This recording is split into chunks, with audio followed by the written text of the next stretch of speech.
Ladies and gentlemen, it's Thursday night, and we are here for an impromptu review that we should have done on Monday, but Monday was the 4th of July. People were too busy eating hot dogs, hamburgers, and blowing up fireworks to care about this Universal family film. So we pushed it back to Thursday. So tonight we're here to talk about Minions: The Rise of Gru. The one of the two big family films that are out right now. We're gonna get a little to the discussion about that later on. But I want to go ahead and introduce our viewers back with us once again this week, Mr. Rick Angorn. How you doing tonight? I'm doing good, doing good. And once again, I'm joined by Mr. Rob Motto. I don't know if can I call you the contrarian critic anymore? Are you still using that moniker or? Yeah, I mean that was one of my old sort of Twitter names. You know, the contrarian film critic, just because I tend to go against the grain, especially with popular movies. But yeah, I mean I'm definitely known as a contrarian on Twitter, so why not? Yeah. And then a quick little shout out to some of us who are in the chat. Lewis the Casual, who is here watching this review as well, and a few other people. We are on both Twitch and YouTube, so I know we got a couple people on YouTube. Make sure that we're also on Twitch as well, just in case we get jobs for any reason over there. We'll still be going here on YouTube and Twitch, both channels. So we're here tonight. Like I said, we pushed this review back later tonight. I wanted to give you guys a quick little update. We were also supposed to review The Princess as well, but we're actually pushing that one to tomorrow night. It'll be part of the Barroom podcast, and I know Rob's been looking forward to that one. I made him sit on it for an extra 5 days to review that movie tomorrow night, so we'll have a nice discussion about that one. But tonight we're going to be talking about Minions: The Rise of Gru. So a lot of talk has been in the media about Lightyear, and there's been a lot of negative press about Lightyear over the last few weeks about things that they've said in the media. Obviously, they made a big deal about the whole same-sex lesbian couple that was in the film. Chris Evans made some comments that probably he shouldn't have made and shot the film in the foot.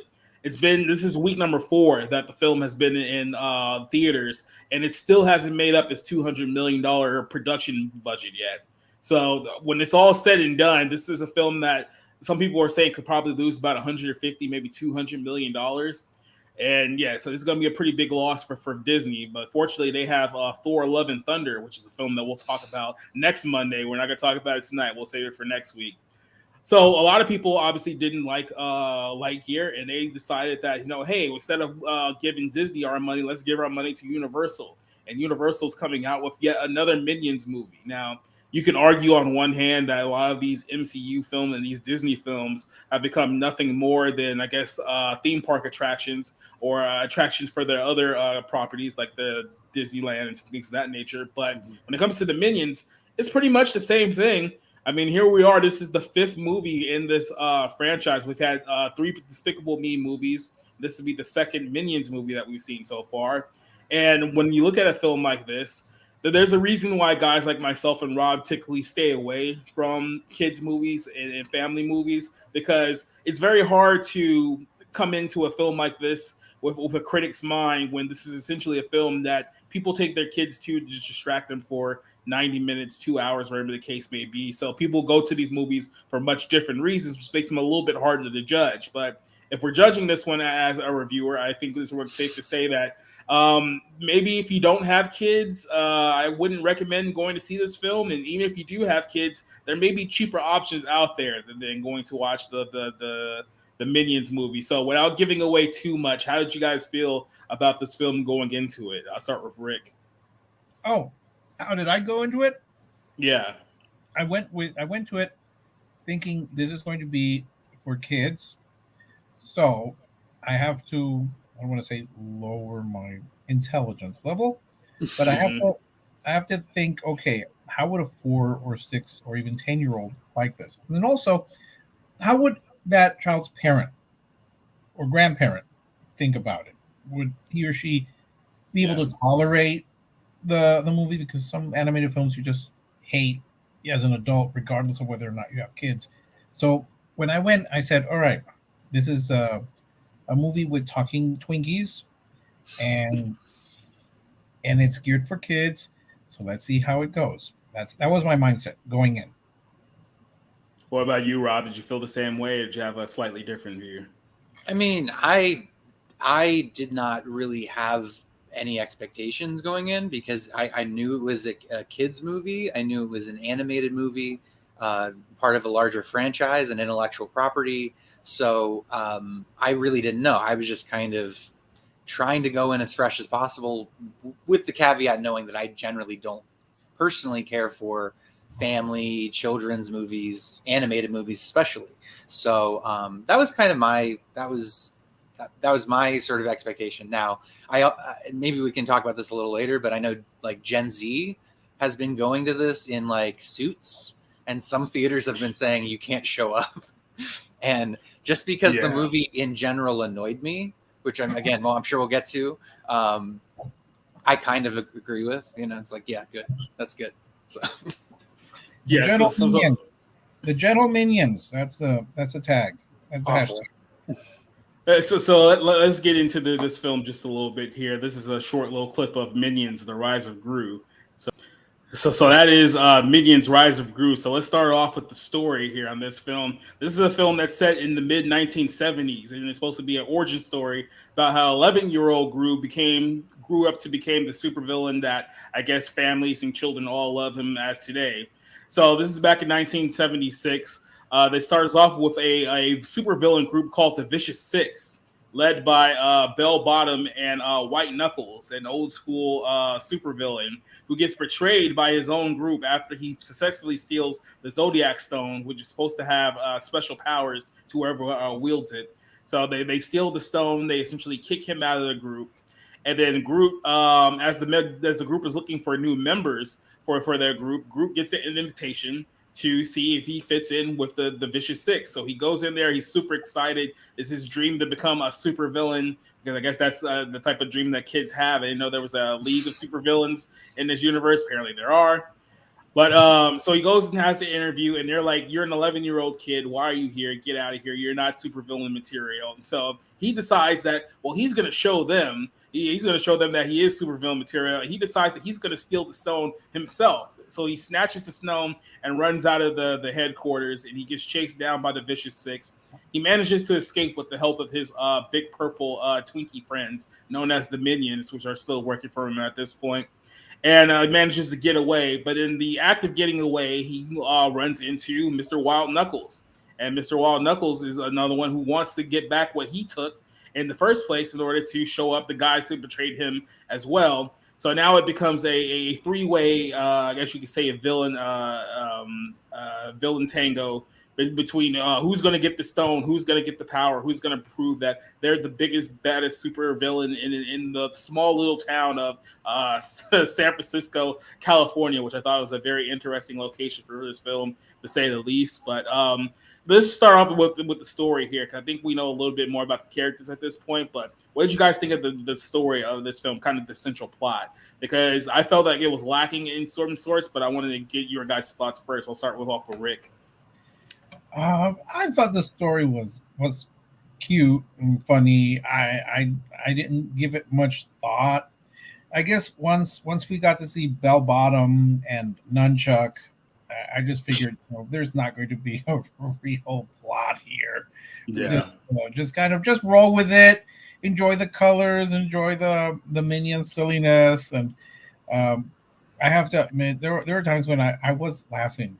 And I thought maybe I shouldn't, but I was laughing. I thought a lot of the puns were kind of groan-inducing, but still oddly funny. Like Bell Bottom, Nunchuck, the Disco Inferno. For some reason, that just made me laugh out loud. I thought the story was fine, but then again, I didn't see Minions, and I remember. I remember bits and pieces of Despicable Me 2 and 3, which I didn't like, but I thought the story was fine, simple, nothing complicated for kids. And I think some of the 70s references, I think the parents or grandparents would probably like and enjoy and get more than the kids would. All right, Rob, what did you think? Did you feel the same way, or did you have to kind of grade things on a curve? I was mostly annoyed sitting there for it felt like a very long 90-minute runtime. And it's fine. There's chases, there's incident, there's a lot of things to sort of keep the kids busy with on the screen in an animated capacity, but there's really not much of a plot. I honestly, and I don't mean to demean the movie, but I said this on Twitter about it. I believe that even kids are dumber for having watched this movie, because it just had such like no content to it, and it was just incident after incident, pop culture references in the music. And, we saw that in the clip there. It's okay, but it's like, is this how simple they make children's movies now? Is this just what the sort of the expectation is?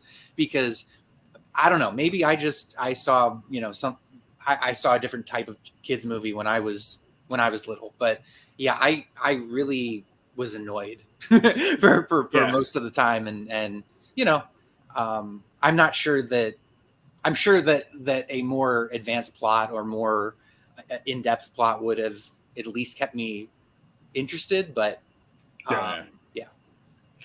So I'm glad you brought that up, because my thoughts about it going into this is that I've been to Universal Studios in LA before. Yeah. So I've been there. I've seen the whole like attraction with the Minions. Say what you want about the Minions, they are popular with children. They are popular with the little kids. So I mean, this is why it's such a big draw with like families.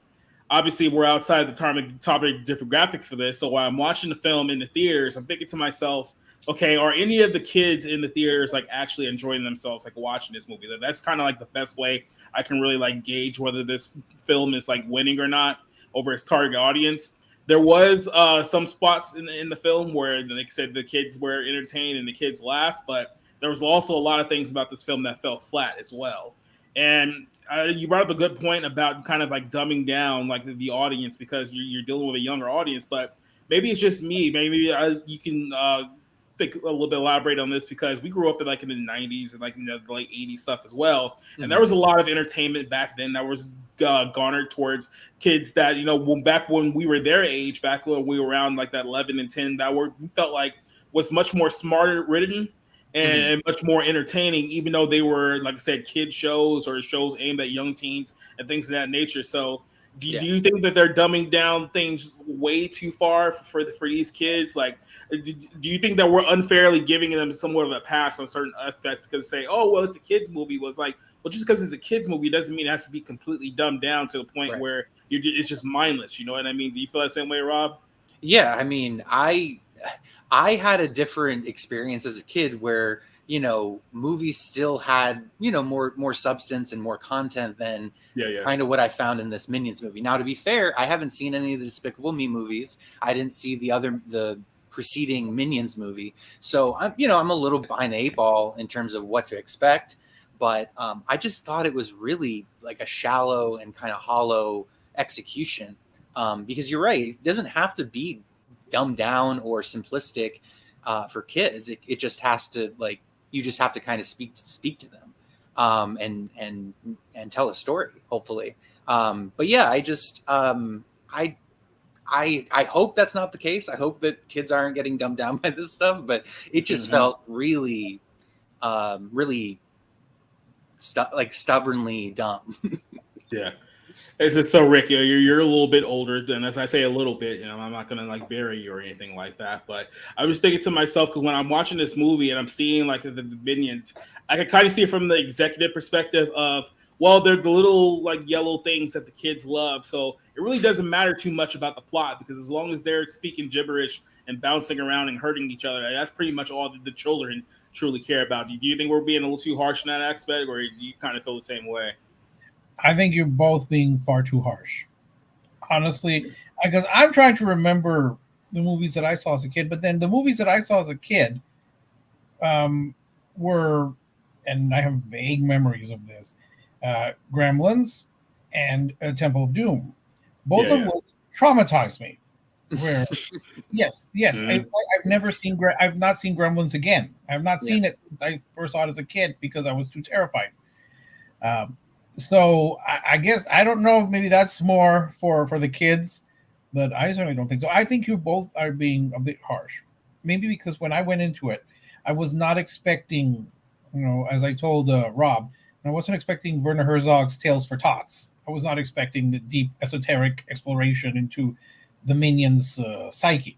I was expecting silly antics. I was expecting gibberish. I was expecting a lot of the slapstick, and I don't fault the film for giving me what I was expecting. I think I'm trying to remember the movies that I saw as a kid. Yeah, And I think they're a little more traumatic, actually, because I also remember The Secret of Nim, and I think that scared me also. So it looked like the children's. Well, I remember Charlotte's Web, and again, that's almost that's sad too when you think about it. Yeah. So I I looked at it. I really pictured a 4-year-old, and I think a 4-year-old, like I said, likes bright colors, like silly antics. I think that you both are being a bit harsh, but again, maybe it is because I am slightly older than you both. But I don't think it was dumb. Well, okay, I could go with it being dumbed down a bit, but I don't expect 4-year-olds to be able to discuss Camus versus Sartre with me. Yeah. Yeah, and to be fair, look, now obviously we don't have kids, so we have to kind of like look at it from the perspective of, if I was a parent, how would I like view a film like this? Like, what am I trying to get? What is this film trying to accomplish with my kid? Because at the end of the day, if your child's entertained, if he's happy by it, then that's pretty much all you can be looking for as far as like a film like this goes. I just kind of look at it I kind of like think back to, okay, what was the stuff that I watched when I was a kid, like back then? And obviously we grew up with like the classic Disney movies, things like The Lion King and like things like Homeward Bound, and things that were like more driven to like a more general family audience. Obviously, I was more of like a TV kid like growing up, so I was more into like the Nickelodeon type stuff where it was like Doug and Rocko's Modern Life and Hey Arnold, and I felt like those shows, even though they were obviously aimed for kids around the same age that this is aimed for, was a lot more smarter and a lot more complex than what you get. It was like where you're essentially getting like almost like physical comedy type stuff where it's a lot of like gags and characters just being dumb, characters that you can laugh at and things of that nature. So I do try to like remove myself a little bit from it, kind of think a little deeper into it. But I don't know, I think there's just kind of like a disconnect with me. And like I said, I can admit that there's a disconnect from the target audience wise. Rob, do you kind of look at it the same way?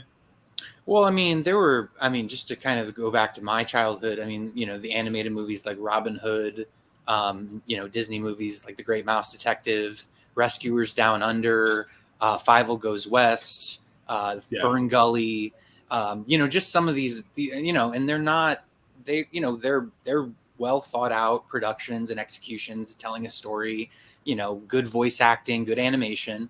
And then there's other stuff. There's family oriented movies like The Santa Claus, that came out when I was 5. Yeah. That was a movie I went to when I was pretty young.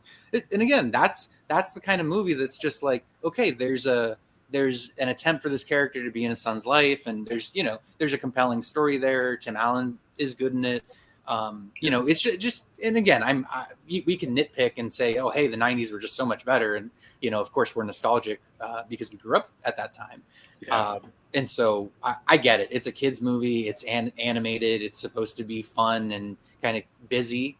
But I just personally I was annoyed by how dumb it was. And it was a struggle to sit there and get through it. And even though it's technically better than Lightyear, I don't know that I think they're about on the same level in terms of my theater watch enjoyment. Yeah, we'll touch up on the Lightyear comment a little bit later on as well. But let's go ahead and focus a little bit just on the characters of the film, because obviously we have like a younger group. He's like, even though he's supposed to be more about him, he's almost feels like a secondary character in his own film, because it focuses a lot on the characters in the Vicious Six, which is the supervillain group here. So the two characters they focus on the most in this group is obviously Wild Knuckles, which I believe is voiced by Alan Arkin, and then Bell Bottom, who's voiced by Tarasha P. Henson, who's in the film as well. Now, outside of those two characters, I feels like they kind of dropped the ball on kind of the supporting cast. Even though if you look at it, they have a lot of interesting people on here. Like you had Jean-Claude Van Damme at one point. You had like Lucy Lawless, Dolph Lundgren, Danny Trejo. These are all guys that could be great character actors, especially in a film like this where they can be a little bit more goofier and let loose a little bit, be more animated with their personalities. But it feels like they didn't get any real screen time to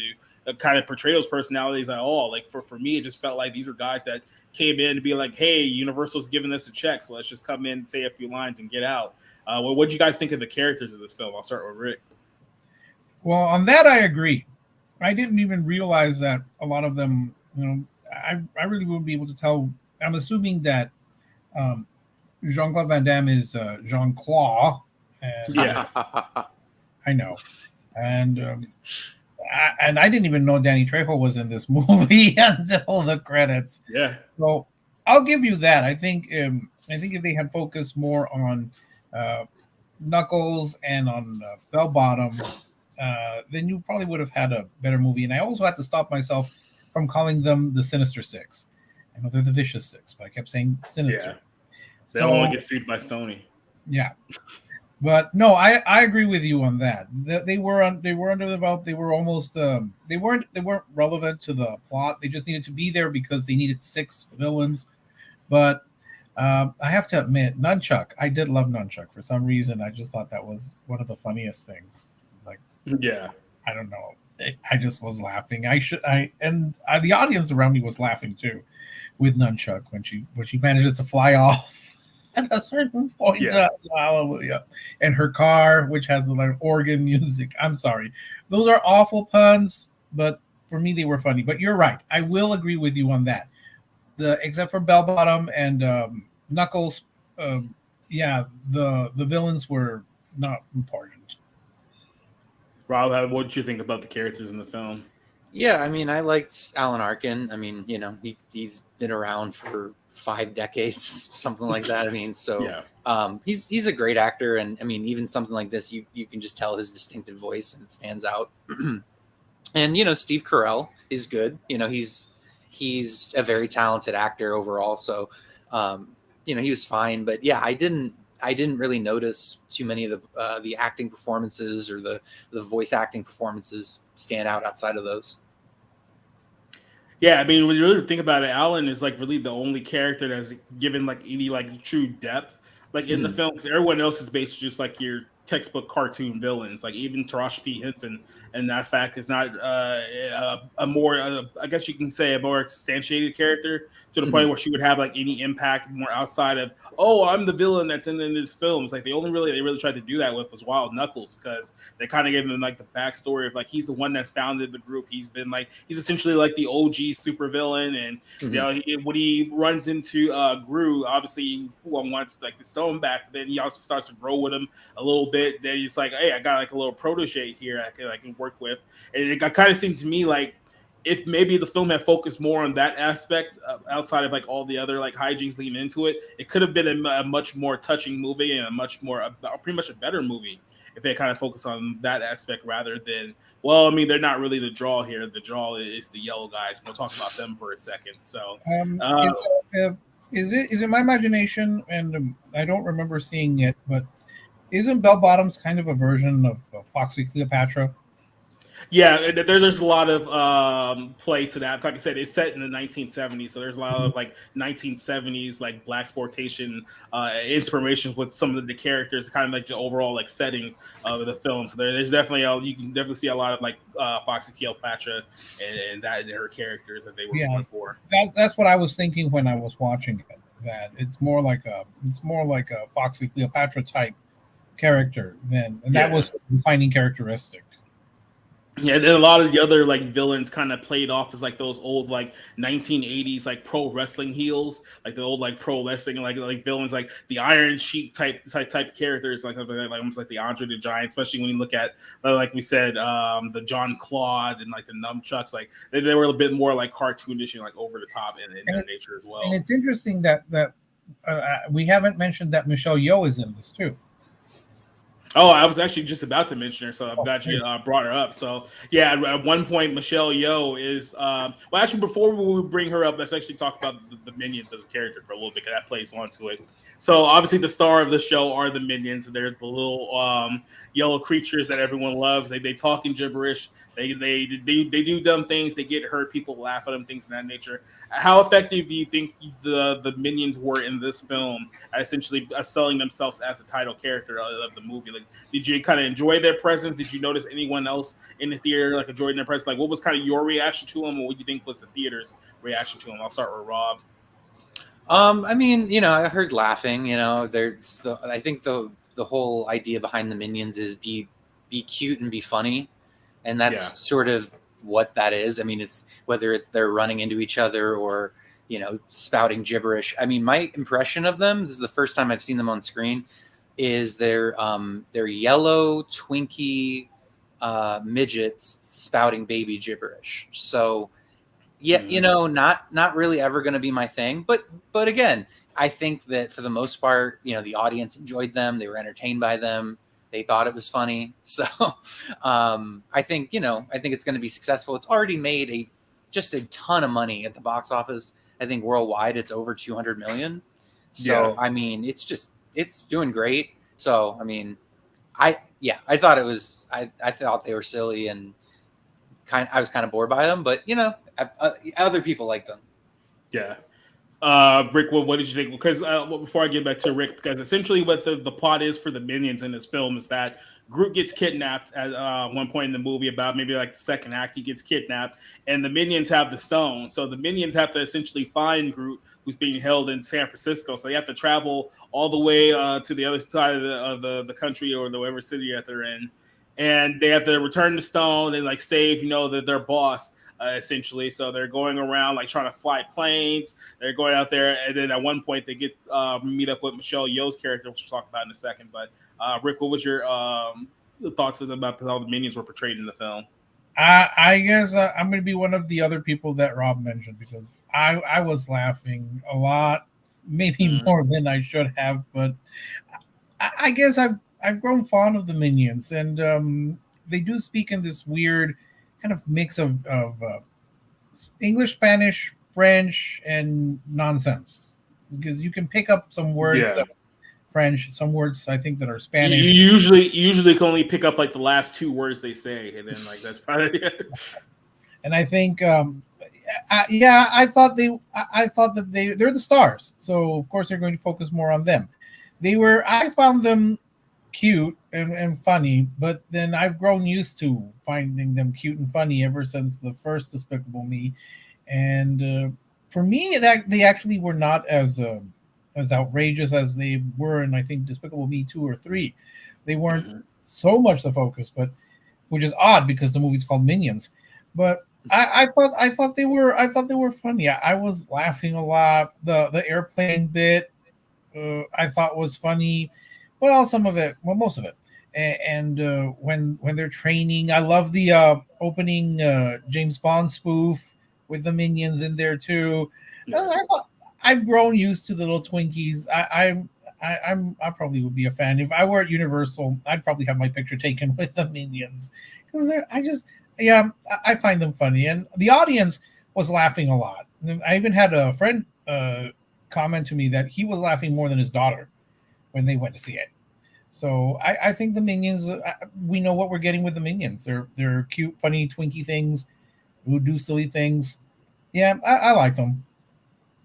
I want to talk about something you said real quick, and it feels like it's a movie for a lot of people that look, times are stressful. People are kind of like bugging out right now, and there are legitimate reasons to be stressed out about certain things. So when you have a film like this that people just want to kind of like go watch and enjoy for a couple of hours and not be bothered with the world's problems and things of that nature, do you think that the film does at least a good job of kind of like as an escapism, essentially just going out there to just try to be entertained as much as we can for 90 minutes and then go home and back to our lives? Do you think at least did a good job with that? Well, yes, I would say yes, and I think it also gives a little bit of nostalgia to people who were in the 70s, and they remember the 70s, their parents or their grandparents. And I have to admit, I found the Disco Inferno bit, and I found it funny, although like Gru, I couldn't get that song out of my head for 2 days. It just kept playing over and over and over. I thought it was I don't know. I think it was. If you look at it as escapism, the parents will find a lot of the references funny. The kids will like the Minions and their antics funny. So yeah, escapism. Yeah, it's good escapism. What about you, Rob? Yeah, I think that it's successful in providing some relief to parents who haven't been to the movies a while, especially with their kids. and then that, you know, it offers a reprieve from just the daily stresses of life. And you know, that's something that I was raised by a single mother, you know, so I mean, I went to the movies all the time, and so I know I know that it provides that. So yeah, I mean, I didn't like it. I didn't, and I should point out I hate puns. So it's like, Sorry, it you should love this film then. Yeah, this was just a disaster for me personally. But I'm glad that it's doing well, that people are going out to see it, that the industry is doing well because of it. So I think it's a positive thing in that regard. Absolutely. So we mentioned Michelle Yeoh a couple of times, and she's in the film as a acupuncturist. I can never pronounce that word correctly. Who helps the minions fight off the legion of bad guys that are in the film. So there's like a training montage where she's literally trying to teach them kung fu, and they pretty much fail at like literally every step of the way. And it's kind of just played off as more just like a goofy little fun bit, because it doesn't really come as a big thing like towards the end, towards like till the very end, where you get to like the big like fight scene, and we'll talk about that in a second. But what was your thoughts on Michelle Yeoh like in the film? Because we talked about how there wasn't really a lot of characters that stood out. I think she was one of the few that actually did. So did you like her portrayal in the film?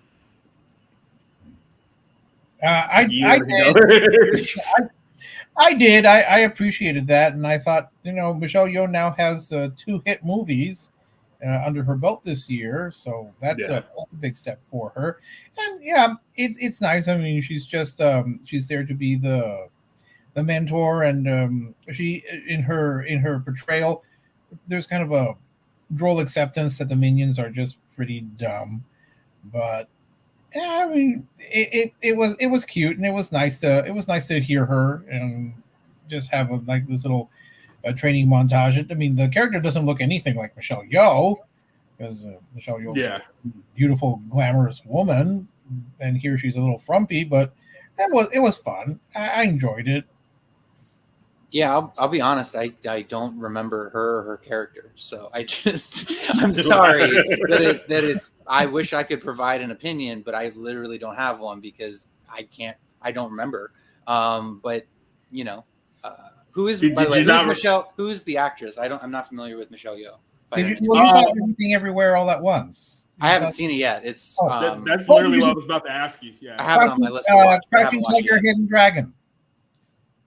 I haven't seen that either. It's on my list. The Tomorrow Never Dies, the James Bond movie. Okay, I'm getting a picture of what she looks like. Okay. Yes, yeah. She's the Bond girl. Yeah. Yeah, that's her. Okay. Yeah, she's been a lot of stuff. Actually, a quick little sidebar. I do want to get your thoughts when you do see everywhere, everything at once, because I feel like we're gonna have a good debate as far as that one goes. Because I'll tell you this one. The movie is completely wild. And it gets to a point, especially towards the end, where you're either going to love it or you're going to hate it. And it really depends on how you interpret the ending of that movie. So yeah. I definitely recommend you watch that one when you get the chance. Spencer's in the chat, and he also recommends Shang-Chi, which, I mean... Oh, yeah, really, she was in there. She was the ant. Okay. Yeah. Yeah, I don't watch Marvel movies unless I have to. Yeah, especially Shang-Chi, like probably the least most that's still internal, so I can't really throw that completely under the bus. But yeah, it's somewhat under the bus. We'll just put it that way, as far as that goes. You are missing the apex of human creativity if you refuse to watch Marvel movies, Rob. Well, I have to this Friday or this weekend, so. But then I have 3 words about Everything Everywhere All at Once, or whatever it's called. Hot dog fingers. Yes, that's all I have to say. Yeah.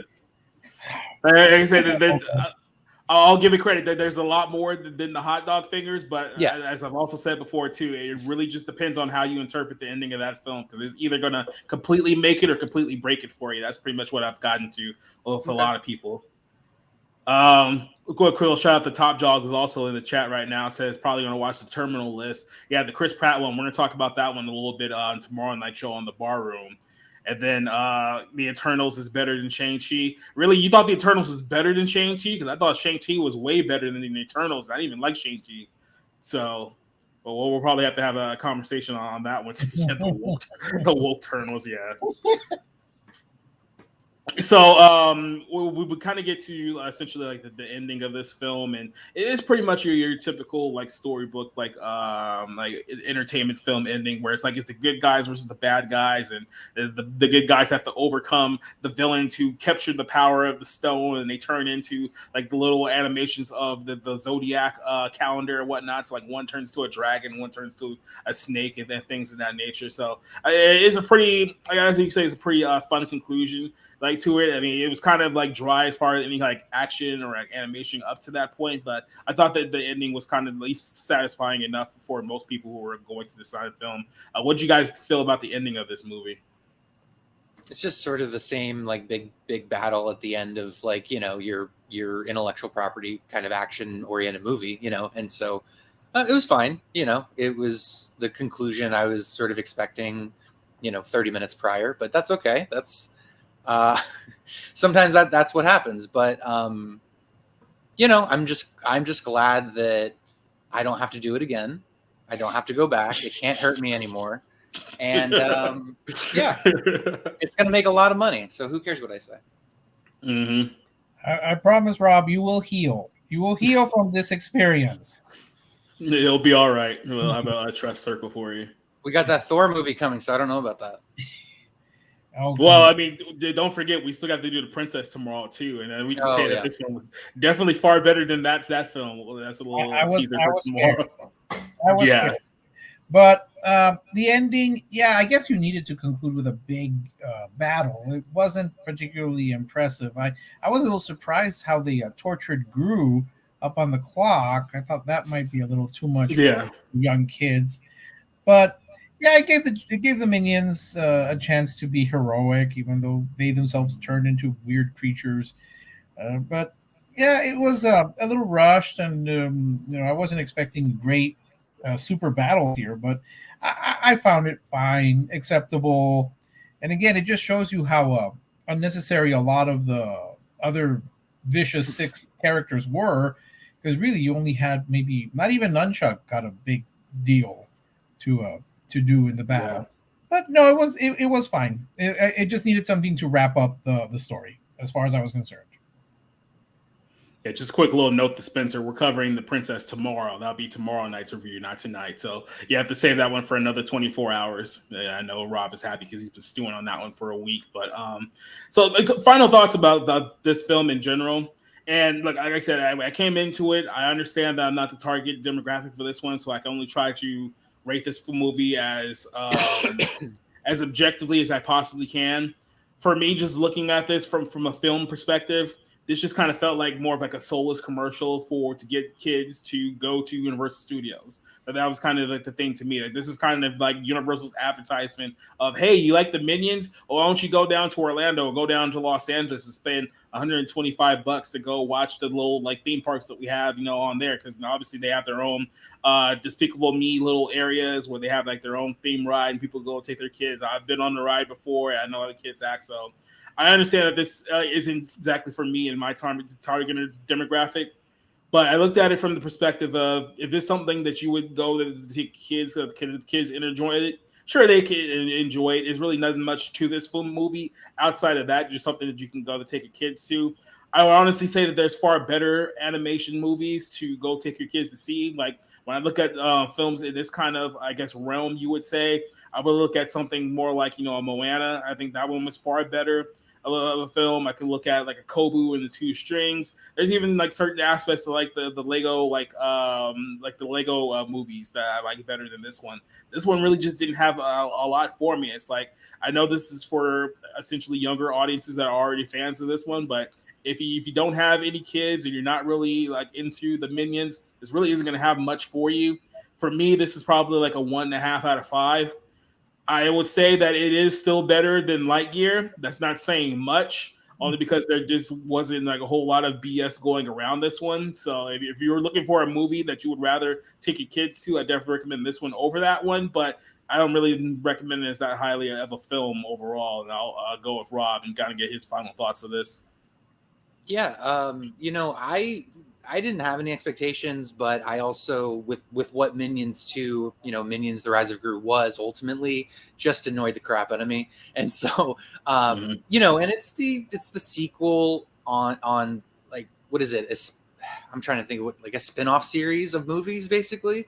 It's because you have the Despicable Me movies and then you have the Minions movies. And so it's not the original. It's not even the sequel to the original. It's sort of its own thing with, a 90-minute runtime for the Minions to be cute and funny. And so I just didn't think it was a very well developed, even for a children's movie.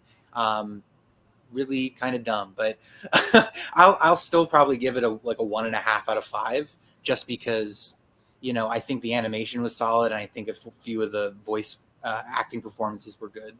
And I think ultimately kids will laugh at it and parents get a reprieve.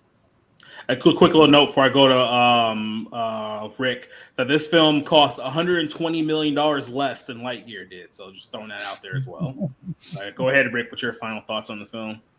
Well, I was thinking after I finished the movie, which would be put into the DVD player, Blu-ray, or be streamed at a daycare or at the end, or for the end of school.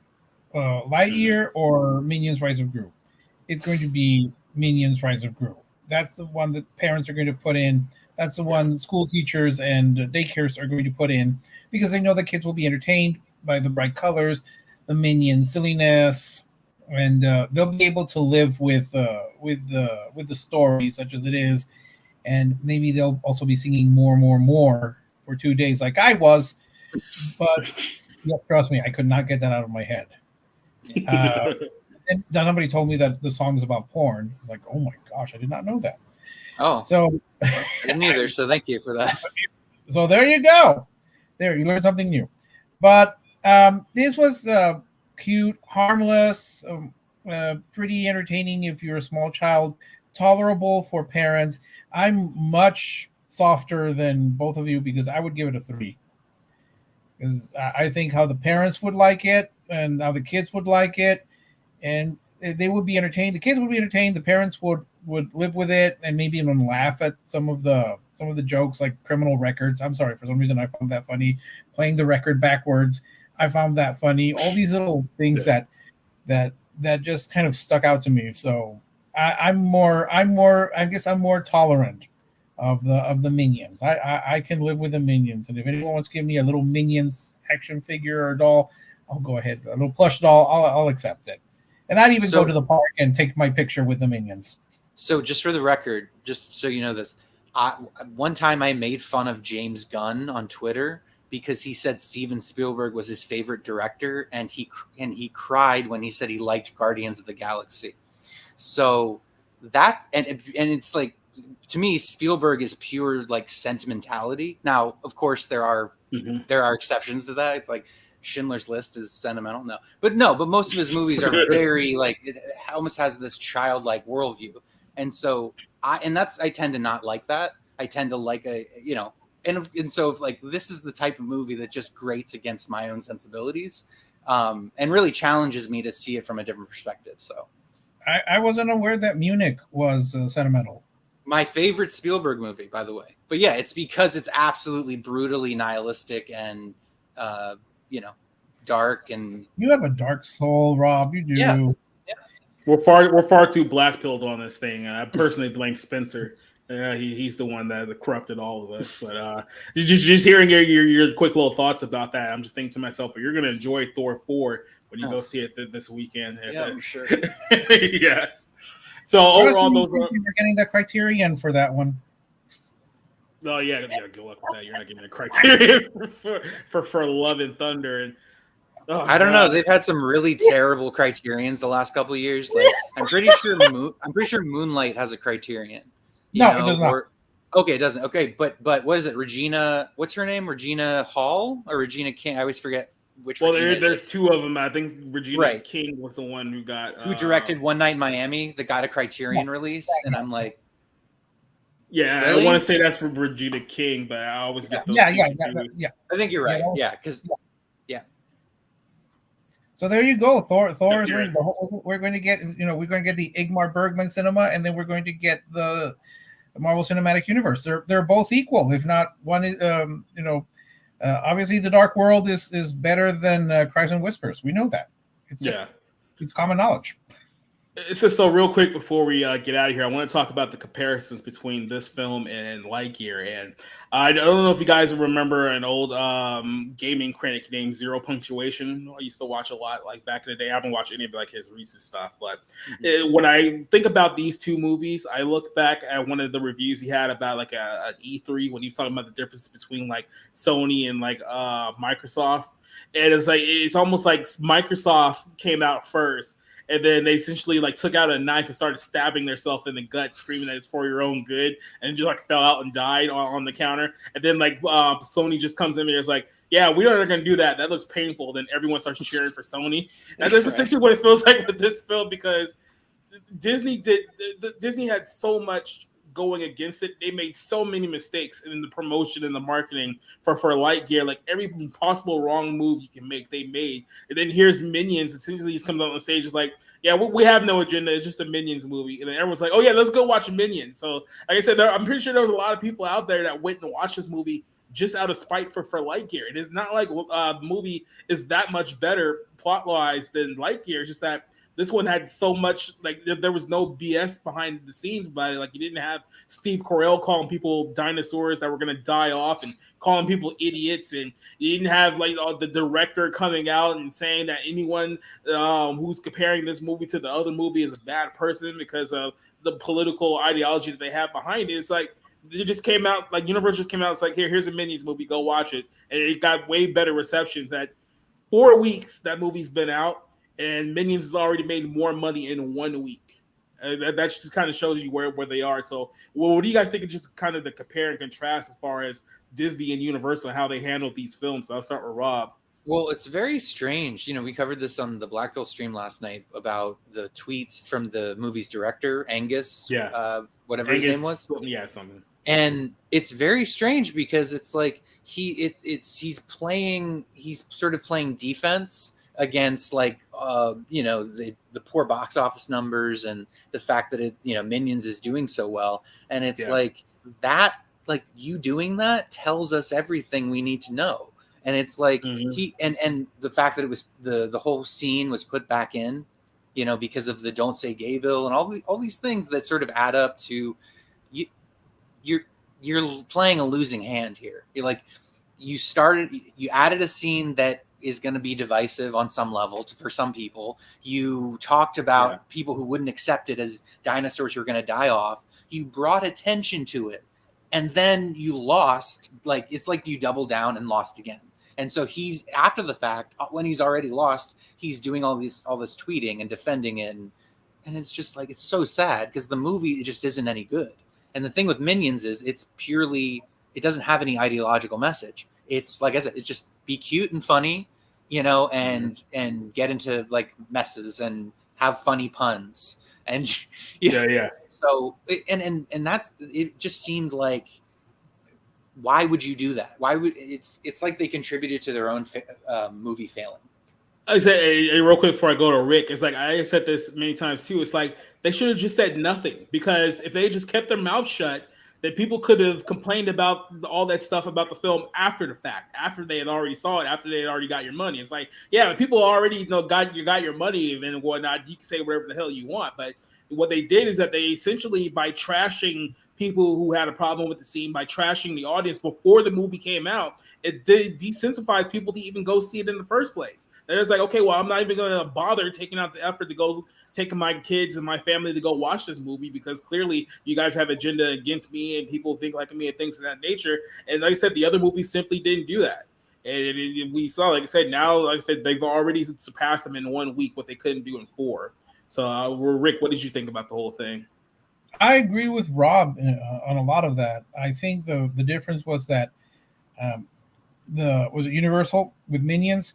They understood their audience.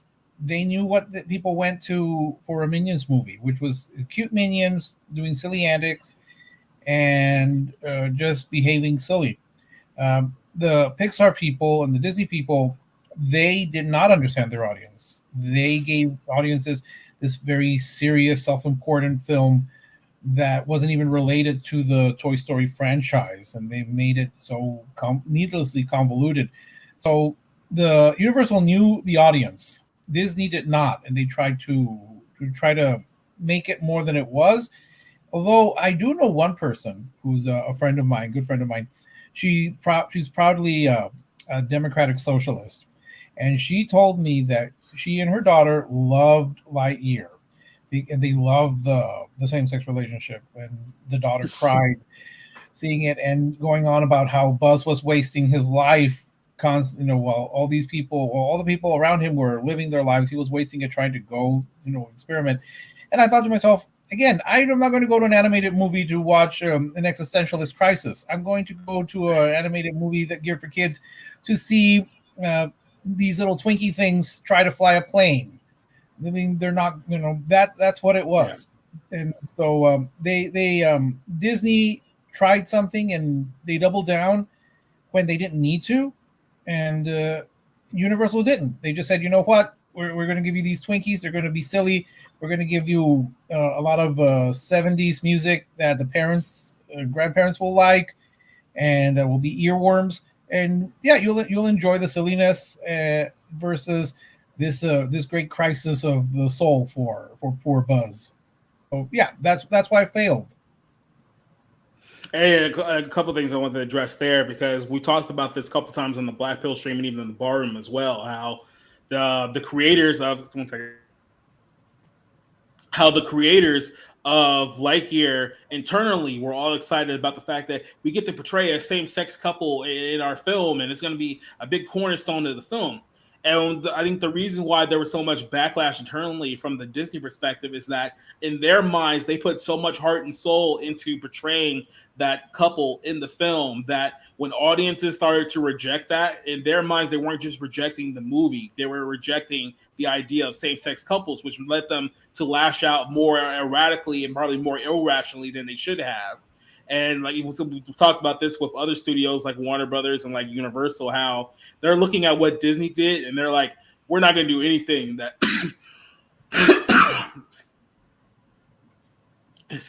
we're not going to do anything that they did. Like, we're not going to bury ourselves. We're not going to take any public stance on any political issues. It's like Disney took the sword to their own stomach, and we're not going to do the same thing. And that's how I felt like they did the same thing, how they moved forward with this with Universal and a few other properties as well. So what do you guys think about that aspect?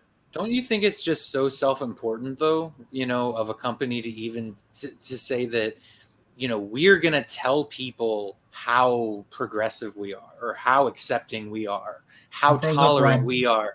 And it's just like, to me, it's like, what's that? You froze up a little bit. Oh, sorry about that. Okay. No. To me, it's so self-important for, for Disney to act like that as a company, like they can lecture their audience or, whoever watches their product that, they're such a good company that has the right values. That's, to me, beyond obnoxious. And the fact that their movie, wasn't good on top of it just is, it's like the cherry on top of the sundae. It's just like, okay, so not only is is this annoying to kind of beat people over the head with it, and your movie didn't do well. So fantastic. Yeah, and real quick, just on the final numbers for this film. So like I said, Minions Rise of Gru only had a budget of $80 million.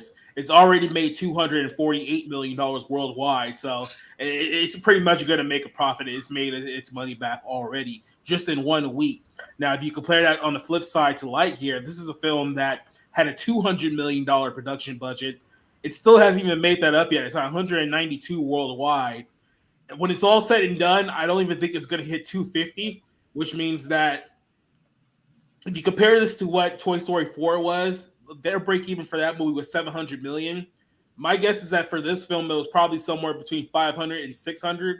So if it only does 260 during its entire theatrical run, you're looking at a loss of maybe more than $200 million, because I think maybe 150 is kind of underselling it. I think there was more added cost with this film that Disney and Pixar is letting on. So it just goes to show you that sometimes, politics and films in that nature doesn't exactly work out the way you want it to, especially in a children's movie or a family movie where your target demographic is families. Your target demographic is fathers and mothers bringing their children to go watch this movie for a couple of hours, and you're promoting things that are almost in direct spite of them, and then you wonder why they don't support your movie, they go support somebody else's movie. It's like the answer is just kind of right there in front of your face, but some people just don't want to see it at the end of the day. Well, yes, I want to say that first. I'm amazed that the director of Lightyear really is talking a sequel. I'm going, why? Nobody. No. I know they left the door open a little bit for it, but I just said why. As for the politics, it's interesting that back in the golden age of filmmaking, what was that was the expression? If you want to send a message, go to Western Union. They've been mentioning that something. Yeah. They mentioned that on TCM recently, I think, on a documentary or something. And the studios were very careful about trying to appeal to as wide an audience as possible. And they had the production code and the Hays Code, and they tried to keep their actors away from politics. It's not that people didn't know that the actors were political. I mean, Myrna Loy was very much a liberal, Jane Stewart very much conservative, but that was kind of on the side. That wasn't the central focus. They weren't. They campaigned, but they still also were smart enough to appeal to a wide variety of people. I know conservatives who love Myrna Loy despite her politics. I know liberals who love Irene Dunn, and she was very openly Republican. So they were aware of that, and the studios worked hard to try to be as apolitical as possible. Nowadays, you feel that your movie has to have a message. You have to forward an agenda. And audiences, for the most part, are going to say, well, why? I'm not going to go to see a movie that's going to kind of preach to me, no matter how well crafted it is. And others are going to go and see, oh, well, it's going to agree with me on my political point of view. But I can get that at home. Why am I going to watch it? So the people behind Lightyear, I don't think it fell off real quick. It's not even in the top 5. I think it fell off from 2nd to 5th or whatever it was. I think it's 7th the last time I checked. I think it might be 7th.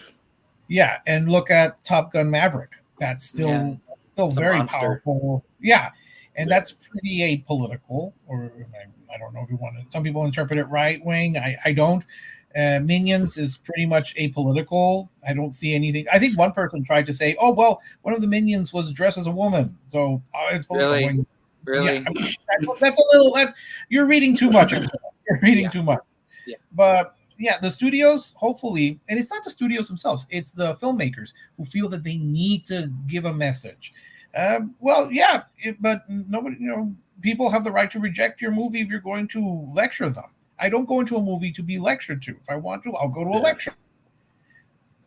The people, just real quick, go to Rob. They don't understand. It's like, look, if I want progressive politics, I'll watch MSNBC. And that's where the home of progressive politics are. I'll watch that. I'll watch CNN. When I'm not watching outlets like that, then I'm not looking to have politics shoved in my throat every 5 seconds. But the people that are in Hollywood that are controlling these companies, these major corporations, they don't think that way. They think that every outlet is an outlet that we can promote our message and get our message across, even if it's at the spite of our own viewers. And I think more, especially now, with the situation that we're in this country now, more people are rejecting it more now than ever. I'll go back to Rob. Yeah, and I don't know if it's, people are afraid to sort of like believe audiences can handle things like moral ambiguity, things that aren't clear, black and white, obvious messages that beat you over the head. I mean, for instance, one of my favorite filmmakers of all time is Sergio Leone, and he thought the American West was a joke in terms of how it was depicted, in the serious earnestness of it, which is why his movies are very much these cutthroat revisionist spaghetti westerns that sort of like kind of mock that to some degree, like The Good, the Bad, and the Ugly. Now he does more serious minded movies like Once Upon a Time in the West, which I think is more of a straight western. But even that, like he had more or less socialist leanings or a socialist view of of the West and of America, that like that the way we look at ourselves was kind of silly. there's smart ways to sort of put political points of view in your movies. But the way they do it today is so like you're just trying to, this is propaganda. You're trying to brainwash people. You're not making works of art to inspire people or to say, oh my God, I loved how that was filmed, or that amazing ending was so shocking. You know, there's no, they don't want you to even necessarily think about it after. It was like, I'm a good person for supporting this work because there was a lesbian couple in it. And it's like, okay, but was the movie good? Were you entertained? You know, are you going to remember it next week? No, I think what it is that back, at least I would say in the, again, golden age, I hate using that term, but they were more interested, the directors and the writers, they had political messages, but they were more interested in the craft. You look at John Ford. This is a man who made both The Searchers and Grapes of Wrath. Grapes of Wrath, right. You know, it's a liberal movie if you want to look at it that way. The Searchers is kind of liberal, kind of conservative, depends on how you look at it. Yeah. But it those had ideas behind them. But Ford was more interested in the craft. He was more focused on the story and on the performances. He might have had a message. He might have wanted to push a message, but he was skilled enough to know it's the actual movie that is important, not, you know, getting the message across. You let the audience, you trust the audience to get the message. And so that's what a lot of filmmakers today do not remember. They think the message. We're going to make a message movie. We're going to promote a certain idea, and we're just going to wrap a story around it. It doesn't work that way. Audiences still want stories. They still want performances. They still want something that they care about. They're not going to care about Hawthorne and Kiko. I remember their names, but I'd be hard-pressed to find people who remember the characters' names 5 weeks from now or from when the movie was released.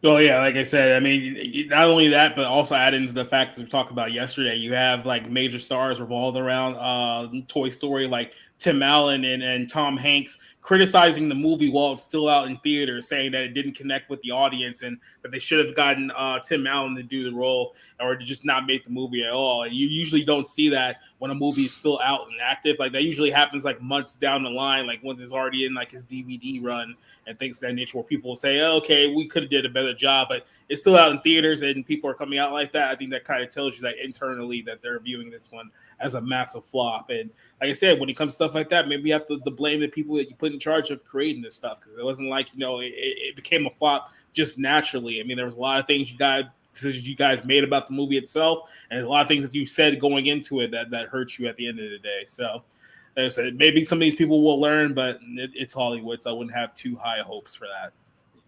So that's pretty much it for our Minions Rise of Group review. This is a pretty short one. We're going to go ahead and advertise a couple of things that we're going to be doing later on this week. So I want to give you guys a chance to kind of promote anything that you guys want to promote. Right now, I'm going to start off with Rob, and we'll move on. So, Rob, where can they find you?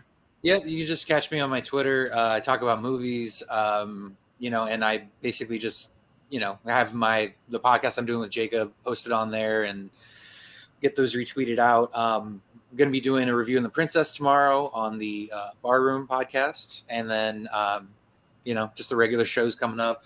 Next Monday, we're going to be reviewing the new Thor movie, which I am not looking forward to, but got to get it done. And so I'll be watching that this weekend. Nice. Rick, where can they go find more? Rick, I know you got a bunch of stuff you want to promote.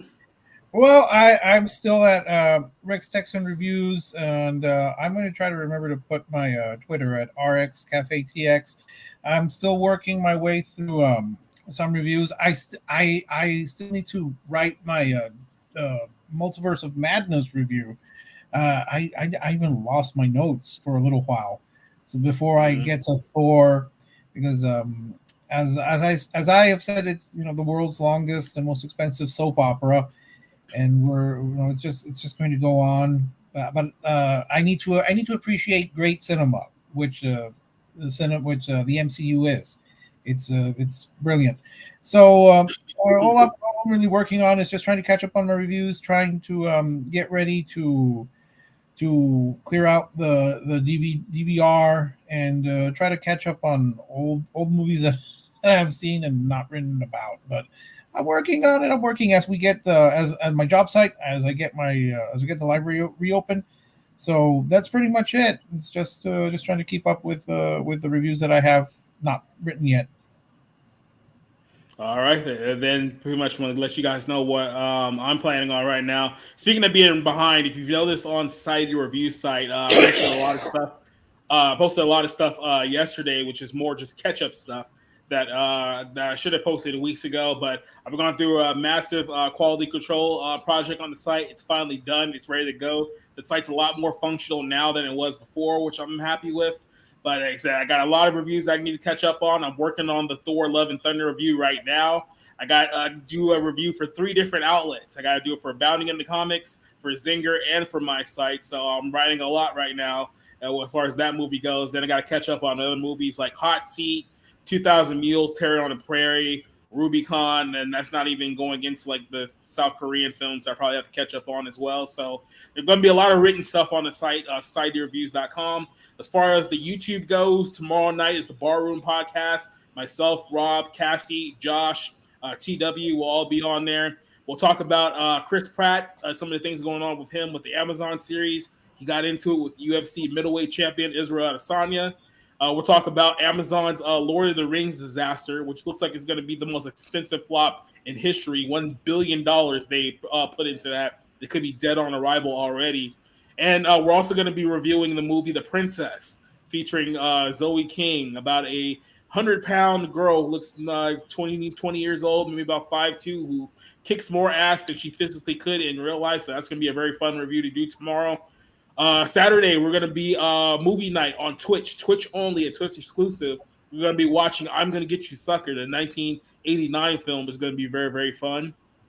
And then Monday night, myself, Rick, and Rob will be back here to talk about Thor and Love and Thunder in depth as far as the video goes. There's going to be a lot of interesting angles about that film. I just know it once these guys watched it. We're going to have a good conversation about that. So follow me on Twitch and YouTube, Side Reviews, sidereviews.com. And then if you want to hear my hot takes on Twitter, go to Society Movies. You can find me on there as well. So I may not be working on all the things all the time, but I am working on a lot of things. So just let you guys know. So any other last words before we get out of here and wrap this one up? Nope. Okay, I'm going to take that as a no. Go ahead and thank some of the guys that joined us. Go ahead, thanks some of the guys that joined us in the chat. Spencer, Lewis, TW, Top Dog. And we're going to go ahead and wrap things up here. We will see you tomorrow night on Twitch and on YouTube, Barroom Podcast. A whole bunch of things going on. So we'll see you then. Have a good night, people. Later.